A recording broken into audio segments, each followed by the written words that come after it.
So we just finished our interview with Vladimir Putin. We're in an ante-room in the Kremlin, waiting for our car to come, having a cup of coffee. I'm sitting here with the folder, kind of old-fashioned, I haven't even opened it yet, of documents that Putin gave me. I've got my nighttime reading. That was quite an interview. It began in a way I didn't expect at all. I'm still thinking it through. This just happened, so my thoughts are inchoate, but I asked him, of course, the obvious question, which is, why did you move against Ukraine 2 years ago, February 2022? And he had said that he felt a physical threat from NATO within Ukraine, and he was worried they were going to bring nuclear weapons into Ukraine, et cetera, et cetera. So I asked him about that. He launched into, well, you'll see it, but an extremely detailed history going back to the 9th century of the formation of Russia from the tribes into a nation, and Ukraine's part in that, and the Rus, and I was annoyed, and I thought, look, first of all, I'm American, so I ask you a specific question, I want a specific answer, let's go. And he wouldn't, and so I pushed him, and he got annoyed, and I was annoyed, and I thought he was filibustering, and maybe he was to some extent, but I concluded after watching all this, no, that was his answer, or that was the predicate to his answer. The history of the area and the formation of his country and the connection to Ukraine is like the basis, or part of the basis, for his Ukraine policy. So it was really interesting. Got much more interesting once I realized what this was, which is a window into how he thinks about the region. So we're back in the hotel room. It's, I don't know, probably around 10 o'clock at night. We were there for almost 5 hours in the Kremlin, which is quite an experience if you've read about the Kremlin your whole life, as I have. Not that different from the old executive office building, this giant pile, 19th century warren of offices. Anyway, Putin was a couple hours late, as is his habit, apparently. Everyone who works for him is laughing at, well, he's always late.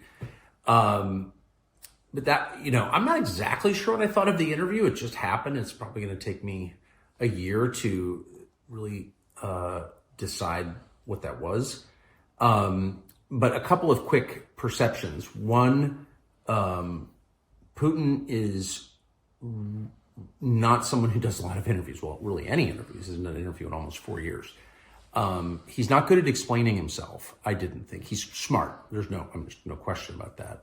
But he's clearly spending a lot of time in a world where he doesn't have to explain himself. So I'm sort of piecing that's one of the reasons I'm having trouble thinking about the interview as a whole, because he didn't sort of lay out his case very coherently, though if you listen carefully, and we were there for a long time talking to him, a couple of things rose to the surface. One, he's very wounded, and I suggest this, but of course he denied it, but it's obvious. He's very wounded by the rejection of the West. The United States doesn't like Russia. The US government doesn't like Russia.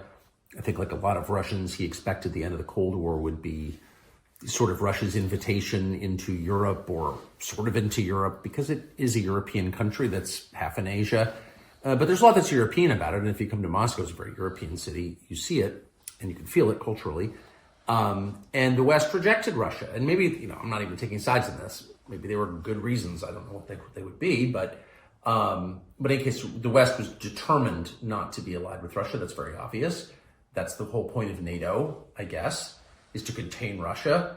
And Putin is wounded by it. He's very upset about it. His eyes flashed.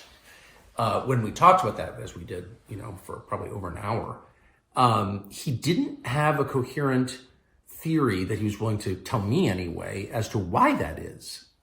Russia's not an expansionist power. Sorry.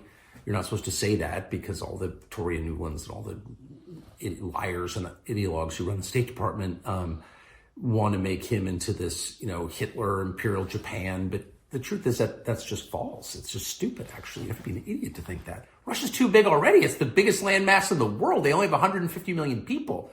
And they've got, 80-some effectively provinces or semi-independent states, but different nationalities and religions and languages. And imagine managing all that. They've got more than enough natural resources. They're swimming in natural resources. They don't have enough people, in their view. So the idea that they want to take over Poland, why would you want to do that? They just want secure borders. Maybe they're too paranoid about it. Totally possible. Again, not taking sides. But the idea that they're going to roll into Vienna or something, you'd have to be like an idiot to think that. It's just not true. There's no evidence of it, actually. And the professional liars in Washington really don't know anything about the area or really anything about the world beyond New York, have convinced themselves, or I think he's trying to convince you, that this guy's Hitler and he's trying to take the Sudetenland or something. It's like not analogous in any way. Whatever Putin's many faults, okay, it's not an expansionist power. So I can't even recall my point exactly, other than he is, to the extent he's angry, and that it's obvious, he's angry because he feels like, whoa, why, I thought we were going to be friends. And again, maybe that's his fault, but he's definitely mad about it.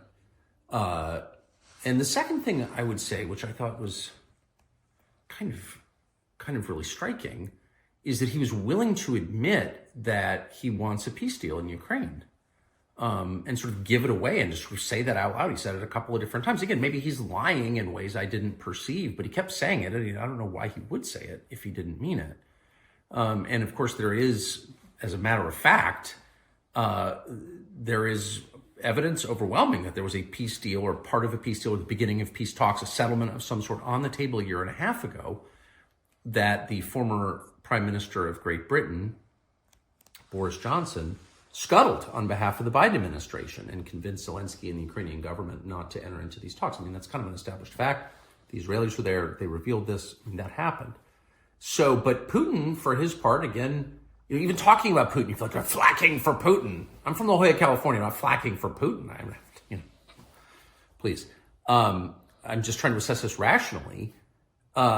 It's interesting that he's willing to say, yeah, I want some kind of settlement. And the final thing I'll say is that if you're wondering who the lunatics are, U.S. officials have said on the record and have said to me, and are telling a bunch of people that part of the terms have to be Russia giving up Crimea. And without getting into the whole history of Crimea, here are the facts. It's, the home of Russia's warm water fleet. It's got a Russian population. They had a referendum. It chose Russia. It's part of Russia. It's where Russian wine comes from. So you can like that or not like it, but the fact is Putin would go to war, nuclear war, if it came down to Crimea. So and by the way, Crimea was in Russian hands at the beginning of this war. So it's like, if you really think that a condition of peace is that Putin's going to give up Crimea, then you're like a lunatic, and they are. I mean, they want a weak leadership in Russia, and the question is, why would you want that? How is that good for the United States? I'm not defending Russia. I'm defending my own country. A weak central government in a nation with the world's largest nuclear stockpile is insane, especially a country as large and potentially fractious with this many languages, ethnicities, religions, 20% Muslim population. You're just going to sort of let the nuclear stockpile float free and hope the best thing happens? You're a freaking nutcase if you desire that. And we are run by nutcases. The president and that poisonous moron, Toria Nuland, we're going to depose Putin. Well, then what happens? What happened in Libya when we deposed and allowed, Gaddafi to be murdered? What happened in Iraq when we brought Saddam to justice? Those countries fell apart and they've never been rebuilt again. In Afghanistan, we took out the central government and they came back. It's still run by the Taliban. So our track record of knocking out the leader, which is very easy to do, is spotty at best. Things don't always get better. And to do that to Russia, the largest landmass in the world with the largest nuclear arsenal, like, you're on drugs if you think that's a good idea.